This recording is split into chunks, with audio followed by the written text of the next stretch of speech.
እስኪ ያስቡት ለክረምት ረፍት ቤተሰቦቻችሁ ይዟችሁ ወደ አንድ ሰላማዊ ሐይቅ ዳር ሄዳችሁ እዚያ ግን ከደስታ ይልቅ ስለሞትና ስለመናፍስት የምታወራ አንዲት ሚስጥራዊ ሴት ልጅ ብታገኙስ? እንዲሁም በፍቅሯ ክንፍ ብላችሁ እሷ ግን የሐይቁን መንፈስ እየጠራች በሞትና በሕይወት መካከል እንድትጫወቱ ብትገፋፋችሁስ? በተለይ እሷን ላለማጣት የምትናገሩትን አንዲት ትንሽዬ ውሸት መላ ሕይወታችሁን የሚቀይርና ወደማትወጡት አደጋ የሚከታችሁ ቢሆንስ? የዚህን ልብ አንጠልጣይና እጅግ አስገራሚ የሆነ የፍቅር ታሪክ መጨረሻ ስታዩ በእርግጥም ትገረማላችሁ። ታሪኩን ከመጀመራችን በፊት ቪዲዮውን ላይክ በማድረግና አዳዲሶች ደግሞ ሰብስክራይብ በማድረግ ቤተሰባችን ሁኑ። አሁን አብረን ታሪኩን እንጀምር። ፊልሙ የሚጀምረው ጭንቀት በሚፈጥር አንድ አስፈሪ ትዕይንት ነው። ምሽት ላይ ሐይቁ የሐምራዊ ቀለም መልክ ይዟል። በውሃው ወለል ላይ ደግሞ የሴት ልጅ አስክሬን የሚመስል ነገር በጀርባው ተንሳፎ ይታያል። ነገር ግን ድንገት ተንፈራፍራ በመንቀሳቀስ ዋናዋን ትቀጥላለች። ባስቲያን የተባለ 13 ዓመት ታዳጊ ልጅ ከቤተሰቦቹ ማለትም ከሚወዱት እናትና አባቱ እንዲሁም ከታናሽ ወንድሙ ጋር የክረምት ረፍቱን ለማሳለፍ እየተጓዘ ነው። ደመናማ ቀን፣ በሰዎች ሕይወት ሊዘራባት የሚጠበቅ በሐይቅ ዳር ያለ መኖሪያ ቤትና ተስፋ ሰጪ የክረምት ወቅት። ሁሉም ነገር ሰላማዊና እፎይታ የሚሰጥ ይመስላል። የቤተሰቡ ወዳጅ የሆነችው ሉዊዝ እና ልጇ ክሎይ በቦታው ይጠብቋቸዋል ተብሎ ነበር። ነገር ግን በቦታው ሲደርሱ ማንም የለም። ቤቱም ለረጅም ጊዜ መስኮቶቹ ያልተከፈቱ ኃይል የተጣለና ቀዝቃዛም ይመስላል። የባስቲያን ወላጆች ቫዮሌትና ራሚን ግን ደስ ብሏቸዋል። ለመዋኘትም ቸኩለዋል። ሌሎቹ ሰዎችም ወደፊት እንደሚመጡ እርግጠኞችም ናቸው። ባስቲያንና ታናሽ ወንድሙ ክሎይ ተቀምጣበት በነበረው ክፍል ውስጥ አልጋቸውን ካስተካከሉ በኋላ ሁሉም ወደ ሐይቁ ያመራሉ። በዚያም ከሞቃት ቀን በኋላ ወደ ባዶ ወደሚመስል ቀዝቃዛ ውሃ ውስጥ የመግባት ደስታ ምን እንደሚመስል ያስታውሳሉ። በዚያች ከባድ አውሎ ነፋስ፣ የዝናብና የነጎድጓድ ድምፅ ስለነበር ባስቲያን የተኛ ለማስመሰልም ይሞክራል። አንድ አይኑን ገልጦ ሲያይ በጨረቃ ብርሃን የተዋጠች በፊቱ ተንበርክካ የምትመለከተው የአንዲት ሴት ልጅ ጥቁር ጥላ ያያል።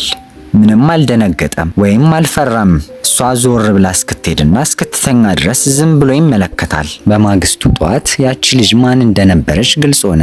ባስቲያን ወደ ሳሎን ገብቶ ሀባብ እየበላ በአሮጌው ፒያኖ ላይ ዜማዎችን ሲጫወት ከሉዊዝ እና ከልጇ ክሎይ ጋር እንተዋወቃለን። ክሎይ በጣም የተጨነቀችና የተበሳጨችም ትመስላለች። ባለጌ ላለመምሰል ብትሞክርም ምንም አለመናገሯና ከማንም ጋር ለመጫወት ፈቃደኛ ለመሆኗ ትንሽ ምግባረ ብልሹ አድርጓታል። ወንዶቹ ልጆች በክረምት የምትፈልገውን የብቸኝነትና የሰላም ጊዜ ስላበላሹባት የተናደደችም ትመስላለች። በመጨረሻም ክሎይ ተናዳ ጥላቸው ስትሄድ እናቷ ሉዊዝ በቁጣ ተከተለቻት። ምንም እንኳን የባስቲያን ወላጆች ዘና ያሉ ቢሆኑም እናቷ ወንዶቹን ልጆች ወደ ሐይቁ የእንጨት ድልድይ እንድታወጣቸው ታዛታለች። ክሎይ ለመታዘዝም ትገደዳለች። በሚቀጥለው ትዕይንት ባስቲያን ሶፋ ላይ ተቀምጦ ሙዚቃ ሲሰማ እንመለከታለን። ክሎይ ደግሞ በፀሐይ ድልድዩ ላይ ተጋድማለች። ከሰዓቱም ሰላማዊ ነው። ታናሽ ወንድሙ ባለቀለም ድንጋዮችን በኩራት ሲፈልግ፣ ክሎይ ደግሞ ስልኳን ስትመለከት እናያለን። በዚህ ጊዜ ባስቲያን ቀዝቃዛ መጠጥ ያመጣላታል። እናም ለመጀመሪያ ጊዜም ይነጋገራሉ። ንግግራቸውም አጭር ነበር። እንደዚህ ባሉ አጋጣሚዎች ከእንግዳ ሰው ጋር ስለምን ማውራት እንዳለባቸው ወይም ወሬው እንዴት ማስቀጠል እንደሚችሉም አያውቁም። ባስቲያን ወደ ሶፋው ተመልሶ ክሎይን ሲመለከታት ልብሷን አውልቃ ወደ ውሃው ትገባለች። ባስቲያንም አብሯት እንዲገባም ትጋብዘዋለች።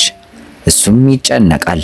ነገር ግን ጥሪዋን ለማስተናገድ ዝግጁ ስላልሆነ ልብሱን ሳይቀይር ቀስ ብሎ ወደ ሐይቁ ይገባል። ክሎይ ችግርህ ምንድነው ብላም ስትጠይቀው ባስቲያንም ድሮ በልጅነቱ ሰጥሞ ሊሞት እንደነበርና አሁንም ለመዋኘት ማሰቡ እንኳን እንደሚያስፈራው ይነግራታል። ባልተጠበቀ ሁኔታ የእሱ በውሃ ውስጥ ሕይወትን የማጣት ታሪክ የክሎይን ድብቅ ባህሪ ያወጣዋል። መጀመሪያ በዚህ ሐይቅ ውስጥ ስላለው መንፈስ ታወራዋለች።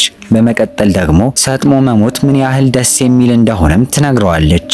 ሰውነትህ ንጹህ አየር ሲናፍቅ፣ ሳምባ በውሃ ሲሞላ ልዩ ስሜት አለውም ትለዋለች። ባስቲያን በዚህ ንግግር ትንሽ ቢደነግጥም ምንም አይናገርም። ክሎይም ወደ ውሃ ውስጥ ትሰጥማለች። ባስቲያን አይኑን ከውሃው ላይ ሳይነቅል ይቆያል። ነገር ግን ውሃው ረጭ ይላል። ክሎይ ለረጅም ጊዜ ከውሃው ስር ትቆያለች። በሚቀጥለው ትዕይንት ላይ ክሎይ ድልድዩ ላይ ተኝታ እንመለከታለን። ጸጉሯ ፊቷ ላይ ወድቋል። ሕይወት የሌላትም አስክሬን ትመስላለች።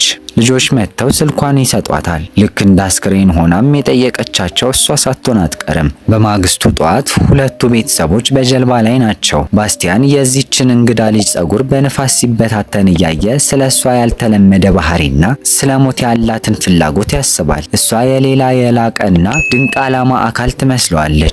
ቤተሰቡ የወይን ጠጅ የሚያመርተውን የሉዊዝ ወዳጅ ብሪያንን ይጎበኛሉ። ከአዋቂዎቹ ጨዋታ እንደምንረዳው የቫዮሌትና የሉዊዝ ወዳጅነት ከልጅነትም ይመስላል። የክረምት ጊዜያቸውን በዚህ ቤት ያሳልፉ ነበር። ነገር ግን ይሄ ፈረንሳዊ መጥቶ ቫዮሌትን ይዞ እስካመለጣት ድረስ ለሰዎቹ ቦታ አልነበራቸውም። በሚቀጥለው ትዕይንት ባስቲያን ከልጆቹ ጋር ካርቱን ሲመለከት ክሎይ ቀስ ብላ መጣ ሁልጊዜ ከልጆች ጋር ነህ እንዴ ብላ ትጠይቀዋለች። ባስቲያን ስላፈረ ወዲያውኑ ይከተላታል። ከቤት ወጥተው ወደ ረግረጋማ ቦታ ያመራሉ። ክሎይ የወይን ጠጅ አቅፋለች። ጣዕሙንም የለመደችው ትመስላለች። ለባስቲያን ስትሰጠው እሱ አልኮን ጠጥቶ እንደማያውቅ ላለማሳየት ይሞክራል። ይጨነቃልም። አሪፍና ዘና ያለ መስሎ መታየት እንዳለበትም ያውቃል። ነገር ግን እንዴት እንደሚያደርገው ወይም ስለምን እንደሚያወራ አያውቅም። ክሎይ ግን ዘና ብላለች። እጁን እንዲዘረጋላት ጠይቃ አንድ እንግዳ ነገር ታሳየዋለች። ሁለት እጆችን አጋጥመህ በጣቶች መካከል ስታሻሽ ልክ አስክሬን የነካህ እንደሆነ ያህል ይሰማሃል። አሁን ባስቲያን ምን ማውራት እንዳለበት ገባው። እሱም የሚያውቀውን እንግዳ ነገር ይነግራታል። ደማችሁ እስኪወጣ ድረስ ራሳችሁን ለመንከስ ብትሞክሩ አእምሯችሁ በራሱ ያስቆማችኋል። ክሎይ ትደነቃለች። በንግግሩም ተስባ ለመጀመሪያ ጊዜ እውነተኛ ግንኙነት መፍጠር ይጀምራሉ። ነገር ግን ድንገት ሁለት ወንድ ልጆች ከየት መጡ ሳይባል መጥተው ያስደነግጧቸዋል። አንደኛው የክሎይ ጥሩ ጓደኛ ሲሆን ሌላኛው ደግሞ አዲስ እንግዳ ነበር። ስታን አዲሱ ልጅ ኦሊቨር ብሎ አስተዋውቆ ከክሎይ ሲጋራ ይጠይቃል። ባስቲያን ምንም የማህበራዊ ግንኙነት ችሎታ ስለሌለው ዝም ብሎ ወደ ረግረጋማው ይዞራል፣ ልክ በቦታው እንደሌለ ያህል። ክሎይ ስታስተዋውቀው አዲሱ ልጅ በደግነት ቢያናግረውም ባስቲያን ግን ለሰከንድ ዞር ብሎ አይቶ እንደገና ወደ ፍርሃት ቅርፊቱ ይገባል። ከዚያም ሶስቱ ወደ ሐይቁ አደገኛ ዱር ቦታ ማለትም በክሎይ አባባል የሐይቁ መንፈስ ወደሚኖርበት ቦታ ለመሄድ ይወስናሉ።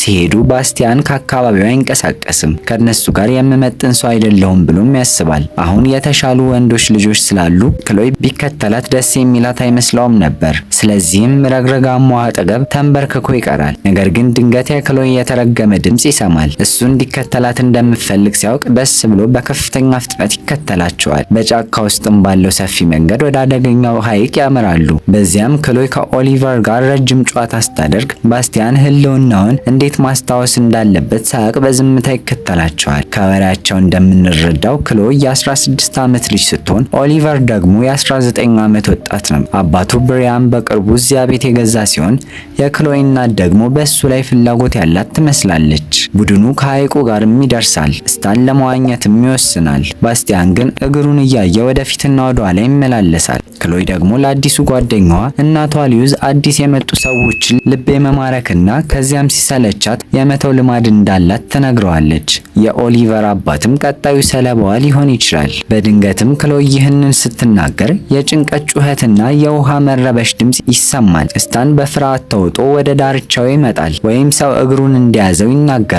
ታሪኩ የሚያስፈራ ቢሆንም አጋኖ የተናገረበት መንገድ ግን እንደ ባስቲያን ላለ ጎበዝ ልጅ ወዲያውኑ ውሸት መሆኑን ያሳብቃል። ባስቲያንም ይሰማል፣ ውሸት መሆኑንም ያረጋግጣል። ስታን ሌሎቹን ወደ ውሃው እንዲገቡ ሲጋብዝ ክሎይ ልብሷን ስታስተካክል ባስቲያን ወደ ቤት እንደሚመለስ ተናግሮ ይዞራል። ክሎይ አልተቃወመችውም ነበር። ስለዚህ ታዳጊው ልጅ ብቻውን ወደ ቤትም ይመለሳል። በቀን ብርሃን በጫካ ውስጥ ባለ ጠባብ መንገድ ብቻውን ለመሄድም አያንስም። ነገር ግን ድንገት ከሩቅ የሴት ልጅ ለቅሶ ይሰማል። ድምጹም ድንገተኛ በመሆኑ ባስቲያን አቅጣጫውን ለመለየት ዙሪያውን ይመለከታል፣ ግን ምንም አይለይም። የፈጣን እግር ኮረብታ እና የጮኸ ድምጽ እስኪሰማ ድረስ ጫካውን ጸጥ ያለ ነበር። ደንግጦ ወደ ኋላ ያፈገፍጋል። ነገር ግን ያቺ ልጅ ክሎይ መሆኗን ሲያውቅ እፎይ ይላል። ከትልልቅ ትልልቆቹ ወንዶች ጋር ከመቆየት ይልቅ እሱን ተከትለዋለች። ይህ አጋጣሚ የባስቲያንን ስሜት ወዲያውኑ ይቀይረዋል። ክሎይ ከነሱ ጋር መሆንን መርጣለች። ምናልባትም ለመጀመሪያ ጊዜ ባስቲያን ከፍተኛ የመተማመን ስሜት ይሰማዋል። አዲስ ነገር የመሞከር ፍርሃቱም ሙሉ በሙሉ ይጠፋል። ከክሎይ እጅ የወይን ጠጁን ተቀብሎ በጀግንነት ይጨልጠዋል። ክሎይ ተደንቃለች። ነገር ግን የባስቲያን በራስ መተማመን ከአቅሙ በላይ ነበር። ከጥቂት ደቂቃዎች በኋላም በጠርሙስ ውስጥ ያለው ወይን ሙሉ በሙሉ ከአቅሙ በላይ ይሆናል። እድለኛ ሆኖ በፍጥነትም ወደ መጸዳጃ ቤት ይደርሳል። ከዚያም ክሎይ ነገሩን አስቁማ የሚያስጠሉ ነገሮችን እንዲያስብ በማድረግ ታግዘዋለች። በመጨረሻም ባስቲያን ቀጥ ብሎ ለመቆም ይሞክራል። ይሄ ሂደት ከተለመደ በላይ ጊዜ ይወስድበታል። ልጁ አሁን በጣም ሰክሯል፣ አፍሯልም። እንደገና እንዳይፋታም ፈርቷል። አሁን ከሁሉም በላይ የሚያስፈልጉት ሁለት ነገሮች አሉ፣ መጽዳትና ከስካር መንቃት። ስለዚህ ክሎይ ወደ ገንዳው እንዲገባም ታደርገዋለች። ልብሱን እንዲያወልቅም ታግዘዋለች። እሱም እየታገለ ወደ ገንዳው ይገባል። የሰከረው ፊቱ ወዲያውኑም ይነቃል። ከቀዝቃዛው ውሃ ሳይሆን ክሎይ አብራው ገንዳ ውስጥ ስትገባ በማየቱ ነው። በሚቀጥሉት ጥቂት ደቂቃዎች ውስጥ እሷ በፀጉሩ እየተጫወተች ትዝናናለች። ባስቲያን ግን ምንም ለማድረግ አቅም የለውም። የጠጣው አልኮል በዚህ ሁኔታ ውስጥ ተመልካች ብቻ እንዲሆን ያስገድደዋል። ይህም ለሱ እንግዳ ቢሆንም በተመሳሳይ ጊዜ ማራኪ ስሜት ይሰጠዋል። በዚያች ሰዓት ከሩቅ የሚሰማ የሹክሹክታ ድምፅ ባስቲያንን ከእንቅልፉ ያነቀዋል። ሲመለከት የክሎይ አልጋ ባዶ ነው። ቀስ ብሎ ተነስቶ ውሃ ለመጠጣት ይወርዳል። ጀርባውን ወደ መስኮቱ ሲያዞር የክሎይ ጥላ ሲያልፍ ይታያል። ባስቲያን ከሌላ መስኮት በኩል አይቷት ቀስ ብሎ ወደ ሐይቁ ይከተላታል። በዚያም እንግዳ ነገርን ይመለከታል። ክሎይ ብቻዋን ሐይቁ ውስጥ እየዋኘች ለራሷ የሆነ ነገር ታሾክሽካለች። የማይገባ ነገር ስትናገር ሰው እያያት መሆኑን አታውቅም። ባስቲያን የሚቀጥለውን ሙሉ ቀን ከቤተሰቡ ጋር ያሳልፋል። መጀመሪያ ላይ ለወንድሙ ባለጌ መስሎ ቢታይም በኋላ ግን እየተጫወተ እንደነበር እንረዳለን። ኳስ ሲጫወቱ ክሎይ በብስክሌት ባጠገባቸው ታልፋለች። ባስቲያን ትንሽ ቅር ይለዋል፣ ምክንያቱም ሰላም እንኳን አላለችውም ነበር። ቆየት ብሎም አባቱ አሮጌ ብስክሌቱን እንዲያስተካክልለት ሲጠይቅ ክሎይ በስልክ በእንግሊዝኛ እያወራች ስታልፍ ያያታል። አሁን ባስቲያን በጣም አዝኗል። ከማን ጋር እያወራች እንደሆነ ወዲያውኑ ገብቶታል። ብቸኝነትንም ፍለጋ ወደ ሐይቁ አደገኛ ቦታ በብስክሌትም ይሄዳል። ሲመለስ እናቱን በሐይቁ ውስጥ ስላለው መንፈስ የሚወራው ታሪክ እውነት ነው ብሎ ይጠይቃታል። በእርግጥም መልሱ ክሎይ ትኩረት ለማግኘት ታሪኮችን የመፍጠር ልማድ ስላላት አትታመንም የሚል ነበር። ይህ በእንዲህ እንዳለ ቀኑ ይመሻል። ባስቲያን ፀሐይ ስትጠልቅ ለማየትና ሙዚቃ ለመስማት ወደ ድልድዩ ይሄዳል። ከጀርባው ያለው የጫካ አካል ላይ የመንፈስ ምስል ይታያል። እናም ቀስ ብሎ ወደሱ መጠጋትም ይጀምራል። ሲነካው ባስቲያን ደንግጦ ይጮሃል። ምስሉንም ወደ ሐይቁ ይገፋዋል። ምስሉ በውሃ ላይ ተንሳፎ ምንም አይነት የህይወት ምልክት ሳያሳይ ሲቀር ባስቲያን እየጨመረ በሚሄድ ፍርሃት ይዋጣል። ወደሱም ይጮሃል። በፍርሃትም ይያዛል። ቀልድ መሆኑን እርግጠኛ ቢሆንም ያንን ሰው ለማዳን ወደ ውሃው ለመግባት በጣም ፈርቷል። በእርግጥ ያቺ ክሎይ ነበረች። ድንገት መንቀሳቀስም ትጀምራለች። ሊያድናት ስላልሞከረም ተወቅሷለች። በመጨረሻም ሁለቱም ይስቃሉ። ክሎይ ዛሬ ማታ ወደ ድግስ እንደምትሄድና እሱም አብሯት መሄድ እንደሚችል ተናግረዋለች። በሚቀጥለው ትዕይንት ባስቲያን ስለ ድግሱ ተጨንቆ ክፍል ውስጥ ቆሟል። ክሎይ ደግሞ ገላዋን እየታጠበች እንመለከታለን። ከጥቂት ጊዜ በኋላ አልጋዋ ላይ ያለውን ልብስ ይታየው እንደሆነ ትጮሃለች። ማግኘት ሲያቅተው እሷ በጡት ማሳዣ ብቻዋን ወደ ክፍሉ ትገባለች። ባስቲያን ደንግጦ አይኑን ያዞራል። ተቀምጦ እግሮቹን በትኩረት መመልከት ይጀምራል። ክሎይ የእሱን አለባበስ ለድግሱ እንደማይመጥን ነግራ የእሷን ሸሚዝ እንዲለብስ ትሰጠዋለች። ከዚያም ልቡን የሚሰብር ነገር ትነግረዋለች።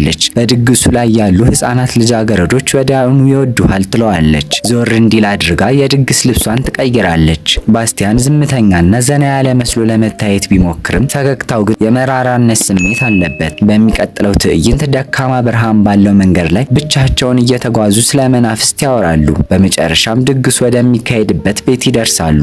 ባስቲያን እንደዚህ አይነት ነገር አይቶ አያውቅም። ጮክ ያለ ሙዚቃና የሆርሞን ግፊት ያላቸው ታዳጊዎች በዙሪያው ይዝናናሉ። ባስቲያን የተካተተ መስሎ ለመሰማት ይፈልጋል። ልክ መጥቶ ድግሶችን እንዳየ ሰው አሪፍ መስሎ ይታያል። ክሎይ ቢራ ካመጣችለት በኋላ ኦሊቨር ከየት መጣ ሳይባል መጥቶ ይዟት ይሄዳል። እንደሚያሽኮረምማትም ግልጽ ነው። ባስቲያን በሰዎች መካከል አልፎ ወደ ጓሮ ይከተላቸዋል። በዚያም ኦሊቨር ባስቲያን እና ክሎይ ዘመዶች እንደሆኑ አድርጎ ያስባል። ክሎይ እንደ ትንሽ ልጅ ያየችው አልበቃ ብሎ አሁን ደግሞ ታናሽ ወንድሟ የሆነ ይመስላል። ወጣቶቹ ስለ መንፈስ የሚያስቁ ቀልዶችን ሲያወሩ ክሎይ የቀድሞ ፍቅረኛዋ ሌላ ሴት ሲስም ታያለች። ኦሊቨር እንድታስደንሰውም ይጋብዛታል። እሷም ትከተለዋለች። ባስቲያን በዚህ ጊዜ አንድ ሰው የጣለበትን የመንፈስ ማስክ አድርጎ እሱን መከተል ባይፈልግም ክሎይ በግድ ትወስደዋለች። በዚያም ባስቲያን እንዴት ድንቅ አድርጎ መደነስ እንደሚችል እናያለን። ሁሉም ይደነቃሉ። እሱን ማየታቸው የሁሉንም ጉልበት ያበዛዋል። ሰዎችም ያለ ምክንያት ይጮሃሉ። ባስቲያን ትንፋሹን ለመሰብሰብና